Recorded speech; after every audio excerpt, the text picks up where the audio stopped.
Hello, hello, hello, and you're very welcome to the Women's Rugby Pod. And we're back together, the pod wife, pod husband, Rachel Burford, alongside myself, Johnnie Hammond. Morning, Burf, how are you? Morning, Johnny. I'm really good. Sorry if there's a little bit of noise in the background. Some drilling going on upstairs. You're having some work done, continual works. This is phase 7. Something like that. Is it phase 7 that we're now changing? What are we changing at the moment? Yeah, so we've got a hallway being reconstructed at the moment. Come a long way since doing those out benches. Since the what? Remember that? That was about 2 years ago. Yeah. The outdoor benches. That's almost suggesting that you're doing this building work yourself. Well, I'm project managing. Surely that's the same thing, right? Of course. And you look every inch the project manager in your cable knit jumper, which you must have got for Christmas. How was Christmas? Done well. I did, actually. My mum got me this. Yeah. Christmas was nice. It's quite quiet, which was nice. No builders around. Just really nice to have a bit of downtime, but not too much because obviously we had big game on the 27th, so it wasn't a crazy one. How about yourself? How was your Christmas and New Year, and how are the kids? Utterly mad, bonkers. Everyone here, utter carnage, dogs everywhere, food everywhere. Responsibly wine everywhere, and yes, a good time was had by all, thank you. But yeah, like you, sort of straight into some prep and what have you for the big game. Well, let's get into that. Should just let everybody know, great show today, almost like a live show today, because we are going straight into the Welsh camp, because there's some very, very big news coming out of the Welsh camp. And we will be right there, straight into the heart of it, with the lady at the centre of it. Really, I think if you don't get it from that, who we're having on the pod, then you might be a little bit silly. But anyway, that's for later on. No more clues. Let's get into big game 13 then, because I wanted to ask you about it. We've not managed to have a chat since, but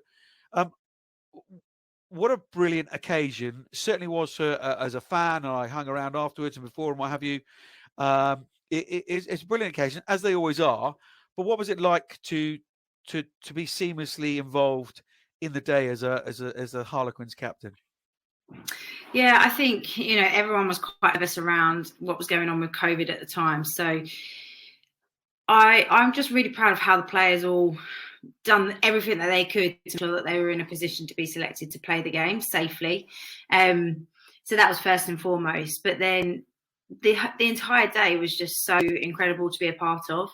I said it on the day, I've said it after the game, like not many people get the opportunity to play there, and to play one of our league games against one of the toughest oppositions that we always, struggle against or have really tight competition against, to play a Premier 15s league game at the stadium, it's just things that you don't ever expect in a domestic career. Like, you don't think, I'll play at my club and I'm going to go play at I'm going to play for Harlequins at Twickenham Stadium, where English rugby is the home. And so I think just kind of that, and I've been very lucky in the past to play there in an England shirt.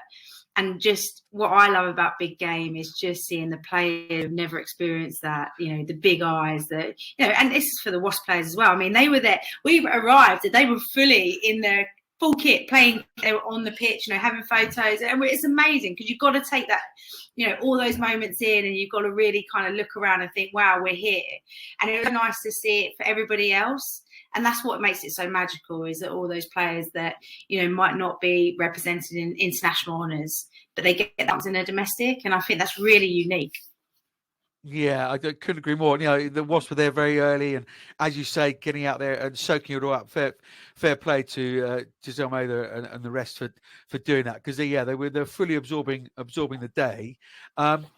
Does it hit home with you guys? I mean, you just touched on it there. I mean, as a broadcast, I've been lucky enough to to do the first final and the first playoff final and the first televised game, and and those are really, really special games for me as a broadcaster. Yeah, that's the first Premier 15s game at Twickenham. And I'm incredibly proud to be a tiny part of that. Is that spoken about as a bunch of players? Is it realised pre-post? I think we definitely try and get players to understand like the magnitude of it, but I don't think it really sinks in until you're there. This year, for the first time ever as well, we did walk over. So we walked from the Stoop over to Twickenham as a squad, and there was fans. Like, I think a lot of us were like, no one's going to turn up. No one, like, there might be your mum and the dog again, but we had like a lot of people out cheering us on as we were approaching the bridge, going over the bridge, and then as we approached the stadium, again, more people by the gates, and that kind of thing. You're like, wow, they've come here for us. And then I think we're at a stage where that's an expectation international, but for a domestic team, I think that's remarkable, and I think that really shows the leaps and bounds of the game.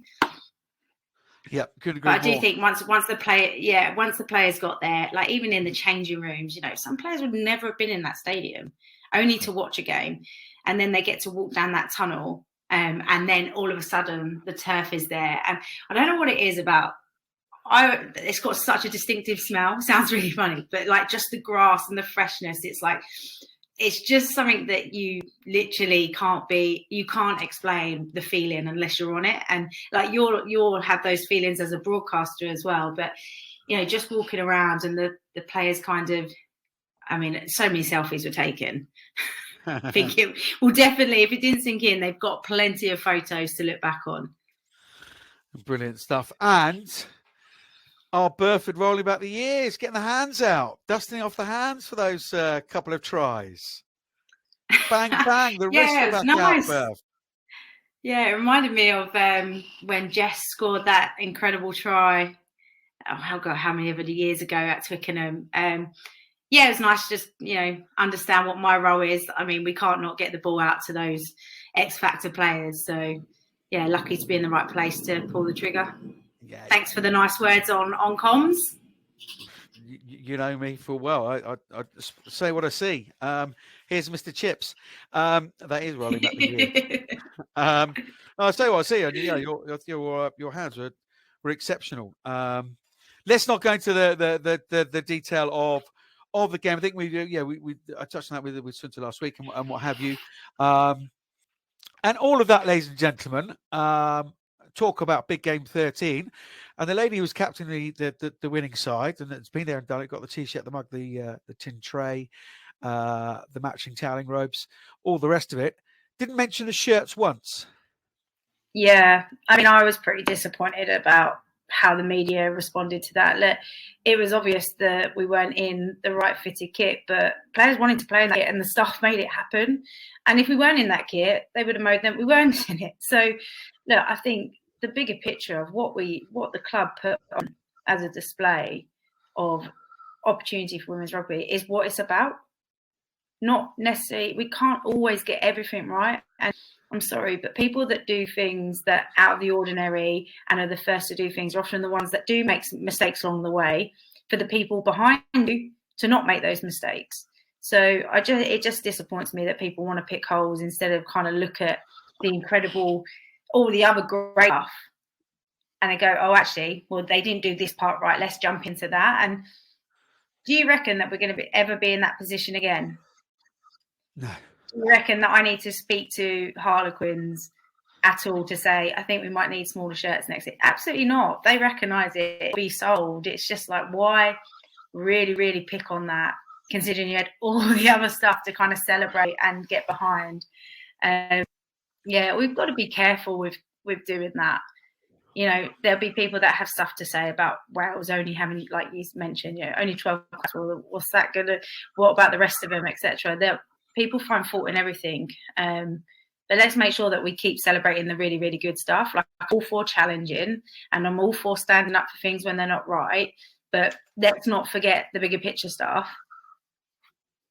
Yeah, absolutely, 100%. And look, it's the world we live in, isn't it? And sometimes I possibly think that these things are being highlighted not for the issue being highlighted, but for the people writing it to be highlighted. And yeah, that's just not the way that that journalism or should be done. But look, it was a absolutely momentous day. I'm Kira Bevan, and you're listening to the Women's Rugby Pod. But look, let's get into the meat and drink of the show. Let's get into that Welsh camp. On what is an utterly momentous day for Welsh rugby, it is a huge, huge, warm, bear hug-like welcome to Siwan Lillicrap. You are a professional, full-time rugby player for Wales. How's that sound? I think like today is the first day it's really sunk in with hearing people say it like that and saying, can you introduce yourself and say your job? To say that you're a professional rugby player, it's like, oh my gosh, this is real. So it's properly sunk in this morning, and it's been emotional actually, but super excited. Can't wait to get underway fully with the girls, and what a 12 months hopefully it's going to be. Yeah, absolutely. We were on a press conference call earlier when it was released, and Nigel spoke very well, and Cunningham spoke very well, and yourself. But yeah, you had us all in tears at one point.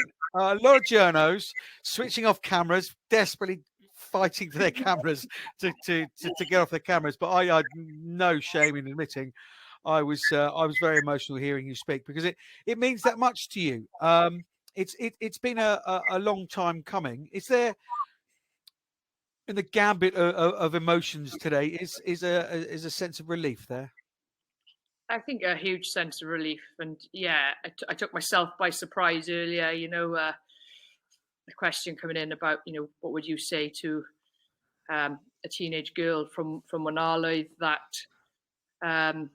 didn't have a club to play for, and it really hit home over how far we've come and how big a fight it's been almost. For me, I said, I didn't start playing until I was 17, and then had my first cap at the age of 28. To be in this privileged position today, it's been a hell of a journey the last 17 years, essentially, and that moment really caught me off guard this morning and actually made me realise how much it meant. And the love for the game that I had, started off in Manalo Rugby Club as a kid, running the water on for the men's side there, and wanting to be able to play and loving around the environment. To be able to say now I'm a professional player for Wales women is absolutely massive. And been a journey. The last few years has been a journey. It's been spoken about for some time, but one thing we've never lost is that hope as a squad, and held on to that hope, and look where we are today. And it's super exciting. It's overwhelming, to be honest. So just one more from me, Burf. I just wanted to say personally, we've had you on the pod a couple of times, and obviously covered you in various games and what have you. Do you realise? And of course, I know as a person you're going to bat this one away, but I'll have a go anyway. Do you realise that the significant role that you play? Because in and around these things, when there needs to be strength and there needs to be a totem pole, someone needs to stand up and do that role. And however harmful that is to you and the damage it may have done to you and the hurt and what have you, people have still got to hang their hat on something, and you have been that person. And I just wanted to say, on record, just full credit to you for being that person and a massive part of the drive to do it. Do you realise the role you played? Here we go, straight back to me now. Watch. Not really, but I guess so all I've done is stand up for what I care in, Johnnie, and I care deeply about Welsh rugby. I care about women's rugby, and I care about all of those girls. And rugby's given me so much. It has. I'd be lying if I said it's not been hard. There has been really hard times, and it does have an effect on you emotionally, and you're trying to unite everyone and fight for positive change, but it's absolutely all been worth it. You know, the emotions that I've gone through, or we've gone through, is absolutely worth it for this day, and not just for us as a group of 12 players and the rest of the squad, for the future of the game as well, for the future of women's rugby, but mainly as well the future of Welsh women's rugby. You know, we're a proud nation, we're a small nation, but the opportunities hopefully this will create for the future is massive. But, you know, my aim is always to be the best player I can be and person I can be whilst representing that red shirt. And, you know, that's always been the end goal. So, yeah, it's a huge milestone today. And, you know, I've said it earlier, you know, it's credit to as well the management that have listened to us. So, you know, Steve, the CEO, Nigel, and now Johan, obviously, and his team that have come in recently. But, you know, that change has happened because we've been listened to and we've been heard. And this is massive. And, you know, that don't underestimate, really, I would say to anyone, the power of your voice and just speaking honestly sometimes, because you don't say anything, nothing will happen. But, you know, you speak up to the right people who want to listen and things happen. And that's exactly what's happened in this instance. Oh, I could go to war. Honestly, I could go to war. I'd fully throw a big wall. Genuinely. Burf, because you were involved in that first round of ever contracts, weren't you? In Women's World Rugby. Are you getting a nice warm feel in the tummy just listening to Siwan there? Yeah, I think congratulations first on your own contract, but to all the girls and the progress that the Welsh Union's made. I think, you know, echo what Johnnie says there. It often takes somebody right at the helm to really drive it, and that's you. And I've witnessed to that. So fair play to you. And you know, you can say management's listened, but it's from the strength within that made that happen. So yeah, massive congratulations. I'm so happy for you all. There's semi-professional contracts, and it's the start, and it's a really good start. I think we've got to highlight that. If we want to try and start putting holes in it, it's a brilliant start, and everybody knows it's not the end point, it's the start point, and I just think it's incredible. So again, just congratulations from on a personal level. And I think that one of the key things you said there, it's really sunk into. It won't sink in until you start having to say that consistently. You know, people ask you what you do, you're an application, suddenly you're a professional rugby player. You're like, there's not another job, and we're doing that. And I think they were the things I remember. Just couldn't get your head around saying that. And everybody will always say, I'm a professional player, that it will be a follow up with you paid. But yeah, that's why now. I just want to that title about the actual people behind it. So, I mean, I think it will take a while for it to really hit for you and the girls, but just such an incredible milestone. And I think the biggest thing you said, and I remember this, we didn't see this immediately either, but the impact that you're going to have on those young girls, that now they can go, I can do that as a career. And actually start thinking about it now, as opposed to just bumbling along and playing a game that they love. They can actually go, I can actually do this for a full-time career and go and be an international player. And I think that impact goes such a long way, and you've already touched on it.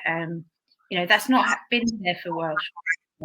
They haven't, you know, the closest that they thought they might do it is if they have to go and play in another league that has more setup at the moment. And now it's so much closer, and I think that's another really special part of that journey, the whole player journey that you girls are already doing. Yeah, massively. I think I seen Clarice Hale tweet this morning. She was doing some stuff with the Dragons under 18s girls, and she did a bit of an icebreaker and, you know, said, "What do you want to, even at this point, what do you want to be when you're older? Like, what career path do you want to go down?" And her response was, "I want to be a professional rugby player."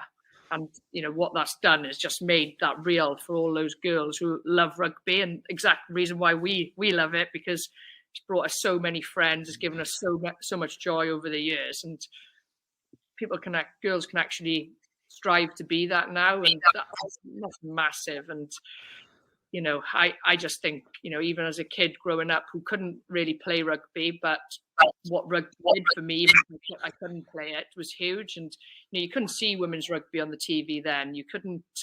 There was no junior sides around. But where we're at now is a huge leap forward, and this is just the start. And Nigel mentioned this morning, you know, there'll be contract negotiations again after summer, and then to be implemented post World Cup, which is huge. You know, not only are we for the first 12, but it allows the rest of the squad then to really strive for something post that World Cup that will change their lives, and that's how I'm looking at it. This is going to change my life for the next 12 months and hopefully beyond. You know, it is life changing, and so I just feel like we're on cloud nine at the moment. It seems like not real, but it is real. You know.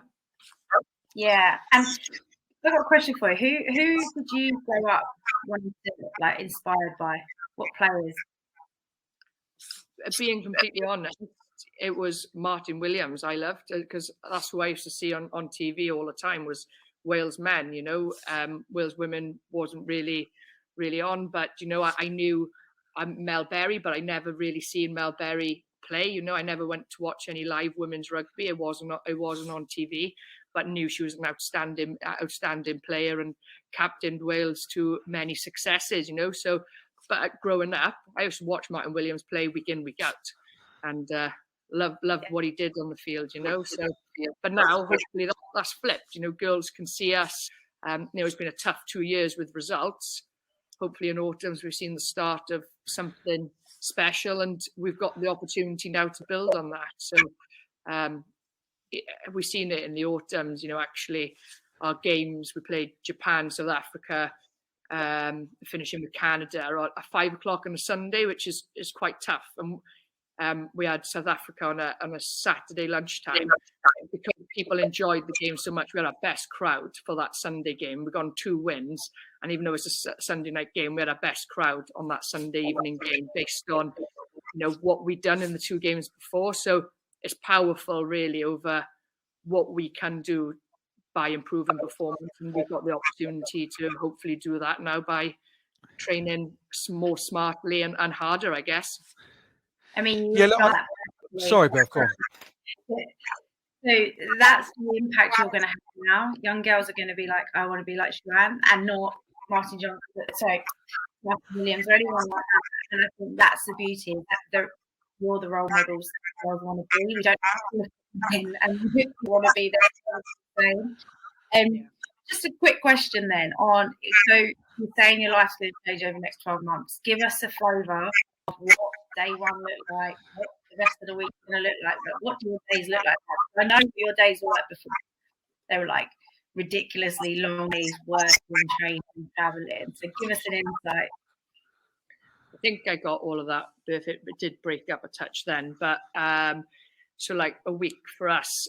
We're generally in Wales Monday, Tuesday, Thursday, and Friday morning. You know, we're super lucky that almost we're a small nation in distance. So you know, a lot of us live close to Cardiff and the centre of excellence, which is in the Vale.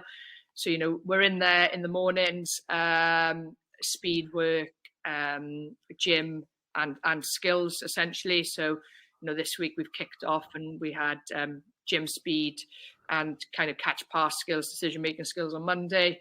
Then yesterday we had similar, some acceleration work, skills, but it was tackle tech, so really breaking it down. And this is the beauty now. It's like when we normally come into, you know, even our clubs and Wales, we do obviously have more time in clubs throughout the year, but you go in game by game. So it's game plan. How do we beat opposition? You're reviewing, you're recovering, you're previewing.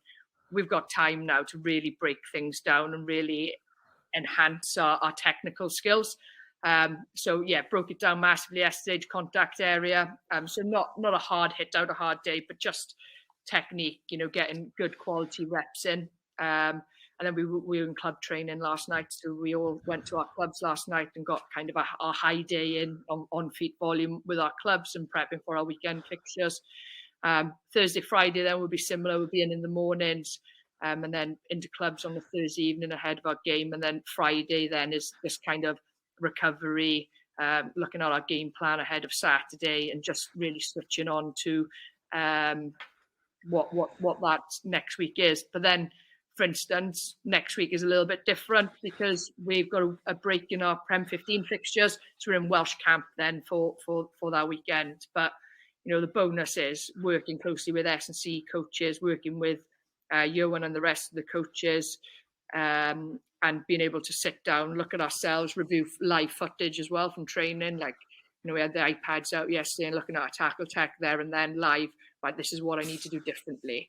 That's massive to be able to help our performance. But the main thing as well for me, what I'm looking forward to is no more 80-hour weeks and being able to rest, recover, and try and be the best player as you can be. Because the reality is, no matter how hard you try, if you're not sleeping enough and not getting your feet up and not being able to do recovery, you're limited to where you can go. And that's what it's been like. And that's not sustainable. So now, to be able to train, rest, recover, be able to go again fresh is going to be massive.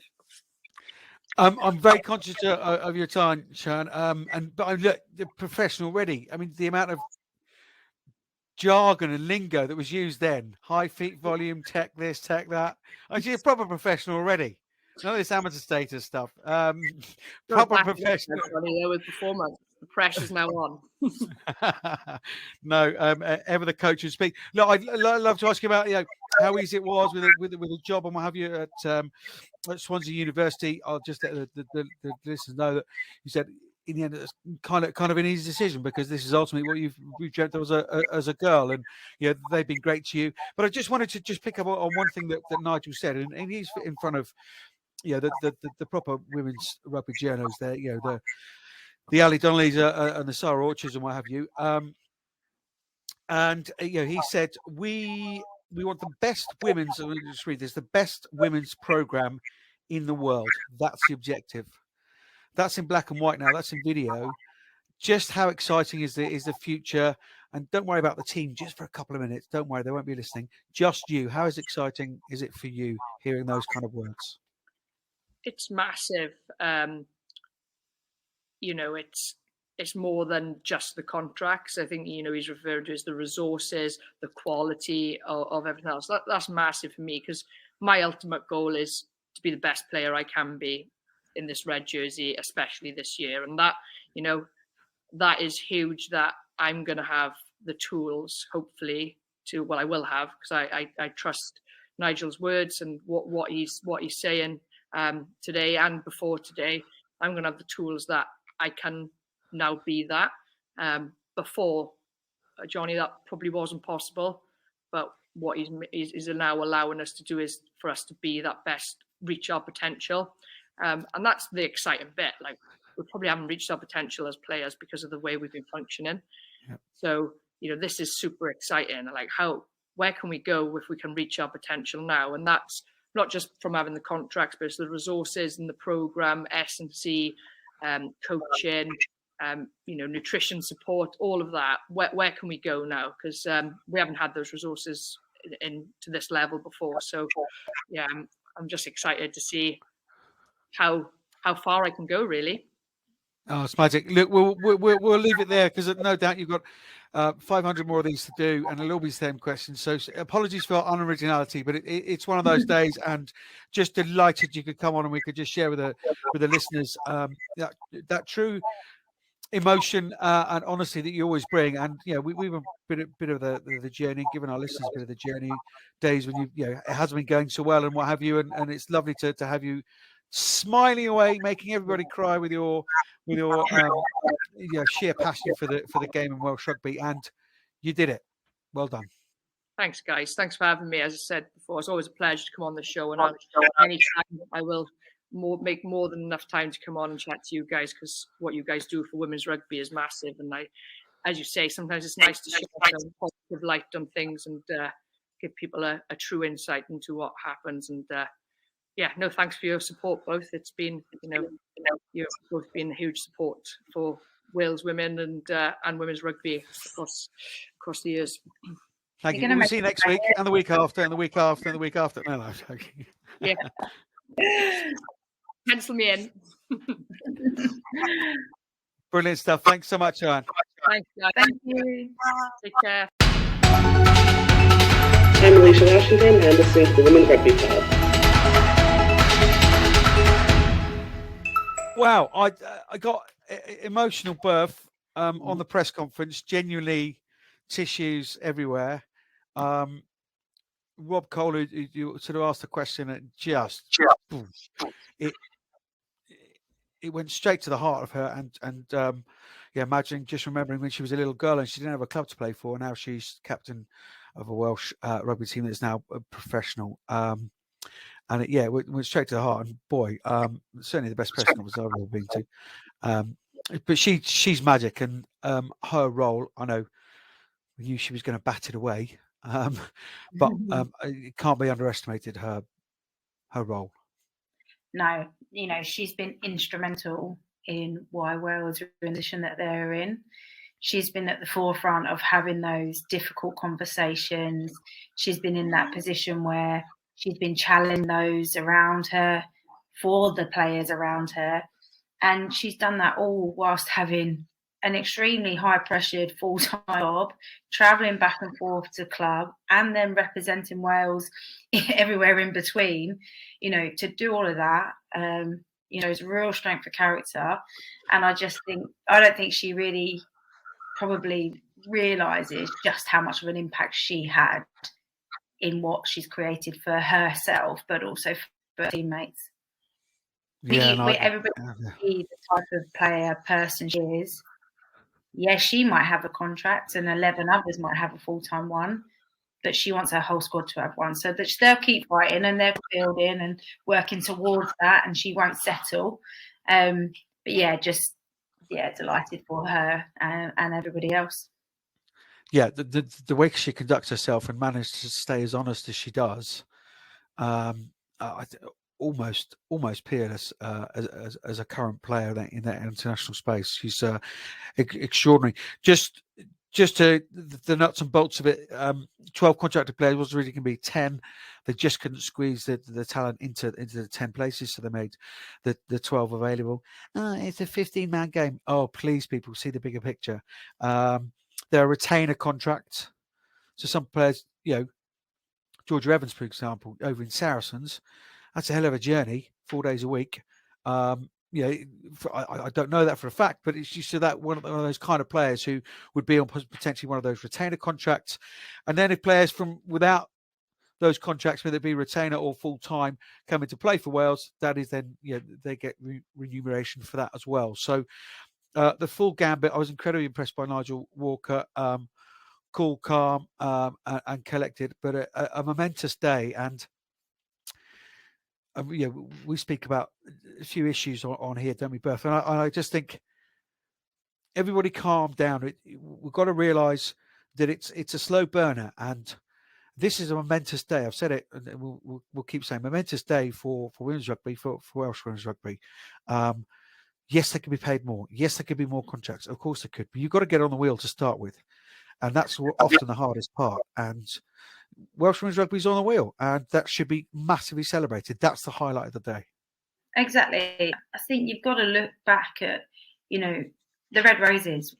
We didn't start with everybody being full-time and it being perfect and paid, and, it didn't start like that. And you've got to take that, just like you said, it's a starting point. Nigel Walker has clearly set a huge aspiration and a level that they want to get to. That's some statement to say, we want to have the best program in the world, not in Wales, UK, in the world. And that's a big thing to go after. So, the fact that it might not be perfect yet, please do not be picking in this, because this is unbelievable. It's unbelievable for all the players that are involved and all the future players that are going to be involved. Yeah, I think, just recently, coaches in and out and all the rest of it. Again, don't know the full story behind that, but again, let's look at this as a confident thing. Perhaps it just didn't fit with what they're trying to do. But to say these kind of things on record, we're on the best women's program in the world, and he didn't mean that. He quite openly said, that's not particularly financial. We're not saying we've got an endless pot of money to throw at it, but just everything that the girls need. And that again was the key point, and Sharon said it, didn't she? That they were being heard, and the more players can be involved in conversations about planning and what's going on in the future, the better. People like yourself involved in the International Players Union, players playing the game now, whether it be club or international. Let's get those voices out there, because you've grown up with it. You know what it's like better than someone like me, myself, who hasn't played for 20 years. You've been in those change rooms here and now. So, very, very, very good news. Delighted for all of them, the Kira Bevans and all the rest of it, Elsa Sills and the rest of them, but particularly Siwan Lillicrap. I think she's been a totem pole for Welsh women's rugby, and she should be celebrated as such. Let's get up to date with all of the rest of the news, though, Burf. That's massive news from Wales. Let's go all the way now to South Africa with Nandi Buthelezi and Nandi's news. Thank you so much, Johnny. I must say it's great to be back for another exciting edition of the pod.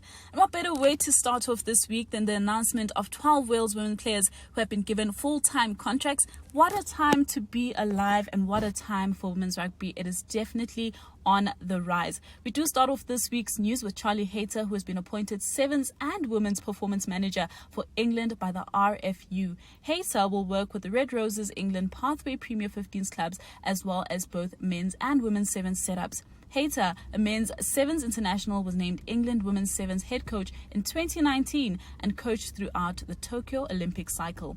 Former England captain Emma Mitchell will join the RFU Every Rose Action Plan leadership team as a performance consultant. And we do stay in England with USA International 7-star Alif Coulter, who has signed for Saracens. Very, very exciting news there.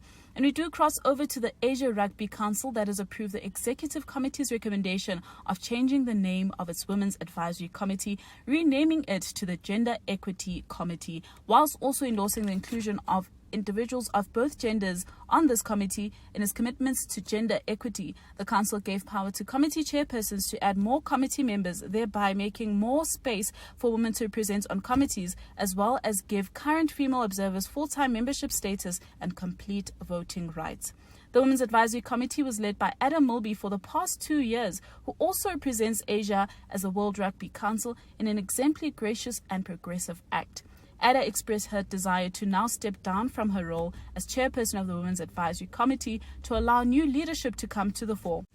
Her services and gesture were greatly appreciated, and her recommendation to Exco for Iranian Nahid Barmajandi to take over the Gender Equity Committee was approved unanimously. It is heavily rumoured that New Zealand are set to announce the introduction of professional contracts to the Black Ferns next week, but further details will be provided. In memory of the passing of Scottish international Siobhan Cartigan in November, 4 Scotland players Lisa Thompson, Shauna Campbell, Evie Wills and Eva Donaldson will be holding a specialist clinic in partnership with Apex Rugby. The session aims to raise funds that will be donated to causes that Cartigan was passionate about, with the session aimed for those aged 10 and over. Places are still available. Now let's kick off 2022 with round 10 of the Premier 15s, and only 6 teams in action this weekend, with 2 games postponed due to COVID cases. The Bristol versus Gloucester Hartpury game did end in a 36-14 victory to Gloucester Hartpury, and Gloucester Hartpury came from behind at half-time with a 5-try victory at home. This sees Gloucester rise to 5th in the table, still in the hunt for the top 4 finish, while Bristol dropped to 2nd. Moving over to the Sale Sharks versus Exeter Chiefs game, and that game ended in a 43-7 victory to Exeter Chiefs, and the Chiefs executed a dominant and ruthless performance, scoring 7 tries. This game also marked a significant milestone for South African rugby, with the first starting appearance of any South African player in the Premier 15s, and that was through Zinhle Mpupa running out in the 13th shirt. Exeter now sit in 3rd on the table and will look to their next match against Harlequins at home, who currently sit in 4th place on the table, also on 34 points. And finally, the Saracens versus DMP game ended in a 104 victory to Saracens at home, with Saracens capitalizing on a vital point-scoring opportunity to score a century at Stone X against DMP. They ran in a total of 18 tries, which now puts them on top of the table. This weekend in round 11, we can look forward to fixtures between DMP Sharks taking on Bristol Bears, with Exeter Chiefs taking on Harlequins. Worcester Harpy will then face Sale Sharks, and Loughborough Lightning will take on Saracens, while Worcester Warriors will then take on Wasps. Exeter and Harlequins will be live on BBC Sport. And finally, the Saracens versus DMP game ended in a 104 victory to Saracens at home, with Saracens capitalising on a vital point-scoring opportunity to score a century at Stone X against DMP. They ran in a total of 18 tries, which now puts them on top of the table. This weekend in round 11, we can look forward to fixtures between DMP Sharks taking on Bristol Bears, with Exeter Chiefs taking on Harlequins. Worcester Harpy will then face Sale Sharks, and Loughborough Lightning will take on Saracens, while Worcester Warriors will then take on Wasps. Exeter and Harlequins will be live on BBC Sport. At the Supermarine versus Bath game, unfortunately, Supermarine didn't manage to get any points on the scoreboard, and it was Bath that would walk away with the 69-0 victory. And this means Thurrock still lead the table on 44 points, with Old Albanians close behind on 40 points and Bath chasing them on 39 points. And this weekend in round 12, we can definitely look forward to some action in the north, with Furwood Waterloo taking on Safdon, Harrogate will take on Barnsley, Lichfield will host Novocastrians, while Loughborough Town will then take on Cheltenham Tigers, and West Park Leeds take on Kenilworth. And in Championship South, we can definitely look forward to some action between Bath and Old Albanians. Blackheath will take on Reading Abbey, and Hove will take on Henley. Thurrock will host Richmond FC, and Supermarines will take on Buckingham Swans. And moving over to Ireland, the Energia All Ireland League resumes this weekend with round 10, and the matches will be Blackrock College taking on Old Belvedere, and Cook taking on Stutonians. Malone will host Ballincollig, and Railway Union will host UI Bohemian, and Wilklow will take on Galwegians. And as it stands, the table is tight at the top, with Railway Union currently in first on 39 points from 7 wins and 2 draws, whilst UI Bohemian are second, also on 39 points, but from 8 wins, 1 draw, 1 loss. And so there's all to play for. Blackrock College stand in third on 34 points, and Old Belvedere in fourth on 26 points. Crossing over to the Tenants Premiership in Scotland, it does take place this weekend, and we can look forward to some action between Odsonians taking on Stirling County, while Hillhead Jordan Hill will host Corstorphine, and Heriot Blues will host Cartha Queen's Park. And looking internationally, in France in round 8 of Elite 1, it does resume this weekend, and in Pool 1 we can look forward to some action between ASM Rugby taking on AC Pobagni, Hi, I'm Bill Beaumont, and you're listening to the Women's Rugby Pod. Stade Rennais will host Stade Toulousain, and Lens will be on a bye. And in Pool 2, Blackneck Rugby will play RC Chile Mazarin, while Lyon will take on Lille, and AC Bearnais will then host Montpellier, with Stade Bordeaux on a bye.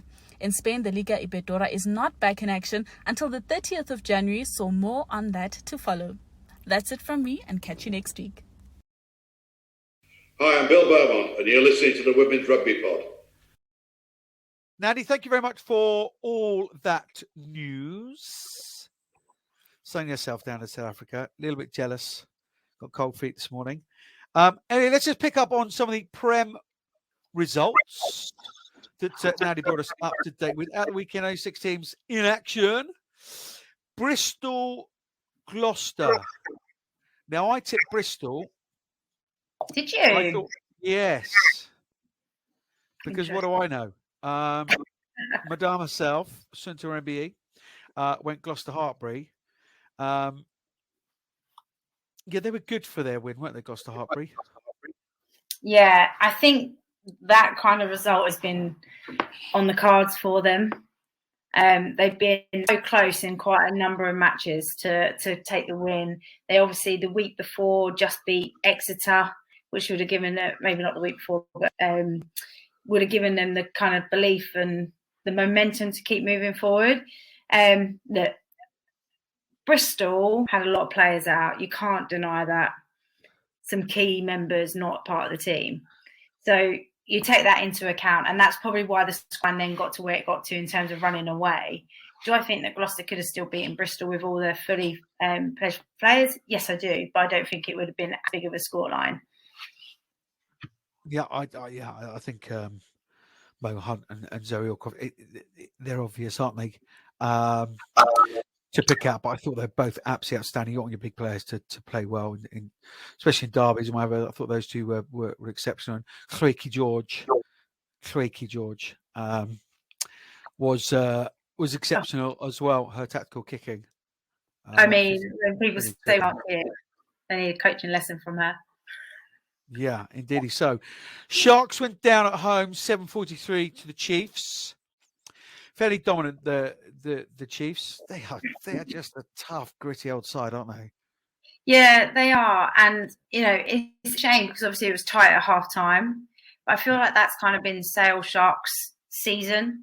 Again, when Harlequins played them, it was the exact same. It was tight result at half time. But then it's kind of that second half, that tail end where, probably more cohesive teams together then kind of get their momentum in the second half. They've worked out the opposition a little bit quicker, and then that's when they kind of put foot on the gas and they run up the tries. And I think that's what happened again this weekend. And you can see so many great elements of Sale Sharks. It's just now being able to piece that first half and the second half performance together. Yeah, indeed so. And little run out for South African players, Intle Umpumpa. Fair play to her. Yeah, Lynn Cantwell weaving her magic, isn't she? Congratulations for her for her move over there as well. Saracens 104 against DMP. And sadly, we come back to that social media topic. Some fairly unpleasant stuff. Personally, I didn't see a huge amount of it. If any, but a really tough time for them. Have they been given the support they've needed? I think 100% not. Geographically, they're very important for the growth of the game. But yeah, how tough are they when you played against them? They're relentless. Like the scoreline doesn't reflect the effort that they put in and the care they had to represent in their shirt. And I genuinely mean, like, I the same sort of conversations that's happened, like, they could easily just be like, do you know what, don't fancy it. Let's say we haven't got enough players. But they get on a bus and they travel everywhere and they absolutely put everything into their playing. They don't turn up to lose. They turn up to play and put an effort in. And whatever the result then ends up to being, it's being. But, yeah, I mean, I didn't see the abuse that they were getting, but I mean, no one deserves that, full stop. And, for the girls who are playing, like, I just want them to know, like, that players that they're playing against don't have any of those kind of negative feelings towards them. And we don't go into these games. I mean, we had a really tough run against them at home. They caused us so many problems. And I think we have massive respect for them, huge amounts of respect. Anybody that wants to challenge what they do or how they're doing something, I reckon probably have a look at your own life before you start doing that. Yeah. I'll be right behind you, Burf. 3.5 miles right behind you. Look, it is a difficult situation. Our friend Matt Merritt from the Cheap Seats, he writes a lot about women's rugby, did some interviews with DMP. It didn't want to overlap that. So actually, quite a good thing in the media to overlap and share stuff. He spoke to Mackenzie Thomas, and she kind of pretty much summed up this situation at the moment at DMP Durham Sharks. For us, obviously, the last 18 months has been pretty difficult. We have seen a lot of staff turnover, which is obviously difficult because there will be points where, there might be a gap between staff members. So kind of a handover can be potentially not all that straightforward. So sometimes it feels like we've started over again, which is not very easy and can be quite frustrating as players because there's a lot of things that we can't control. So we often tell each other that we need to focus on what we can do as players. So that's like getting our gym sessions in, eating right, coming to training, making ourselves available, doing our rehab if that's, the stage you're at and things like that. So like the support that we see, I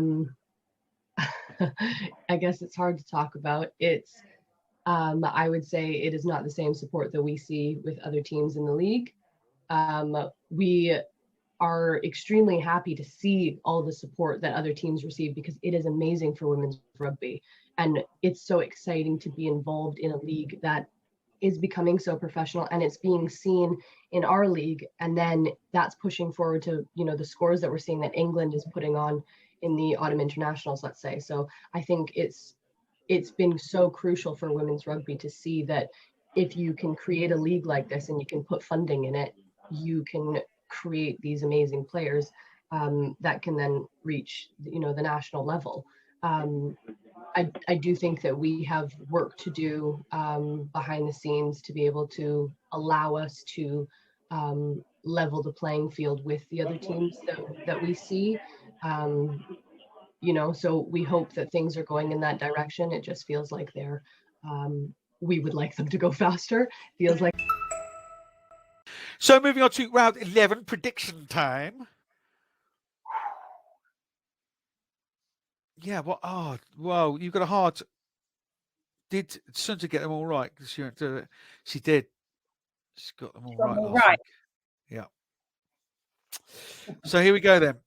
No pressure. DMP against Bristol. Bristol. Agreed. Exeter, Quins. Harlequins. I'm staring you right in the eye, Johnny. Don't look away. It's called a hard stare. My aunt taught it to me. Oh, Mr. Brown. Oh.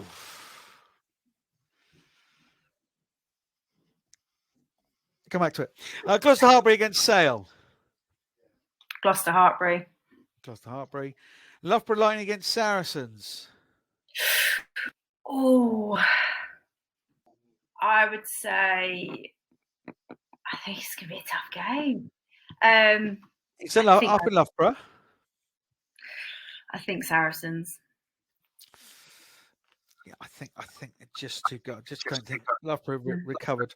You know, I think they need all their best players on the field, and you know, as we know, one Is of their them best player back yet? What's that? Is their best player back yet? Don't believe so. No. Worcester Warriors against Wasps. See, I think Worcester, a bit like Gloucester Hartbury, there's a big performance coming. Or sorry, that's wrong, because I think performance has been pretty good. Yeah. There's a big result coming.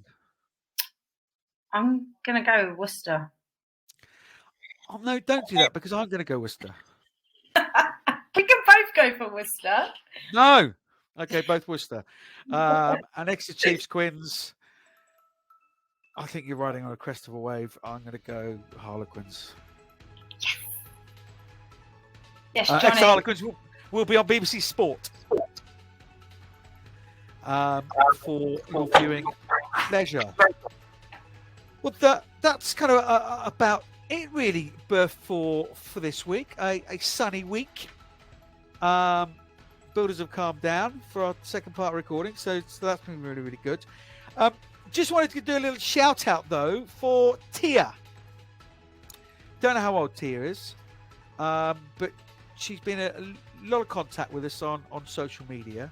She plays for Dartford Valley and Medway rugby clubs. Somewhere close to your heart. And yeah, she's just keeping in touch, us in touch with her progress and what have you. Just wanted with a little shout out, Burf, and I would say she's sort of early mid-teens ish. Any advice you may give to her at this particular moment to Tia? Well, if you're mid-teens, just make sure you keep enjoying it, have lots of great experiences, and never forget your roots, because those clubs that really make us who we are in the end. So, yeah, keep playing with a smile on your face. 100%. On that note, I'm straight to the hairdressers to get mine done. Huge thank you to Siwan Lillicrap. Oh, yeah, still, yeah, I'm buzzing for them. I'm buzzing for her in particular. But no, really, really generous, and I appreciate Liz Jones sorting it out for us today to get that reaction straight off the back of the press conference in a historic day. I'm excited, Johnny, about talking about some really positive stuff about Wales, because we've had to challenge a lot or question a lot, and now we get to really kind of celebrate and look on to what is such an exciting prospect.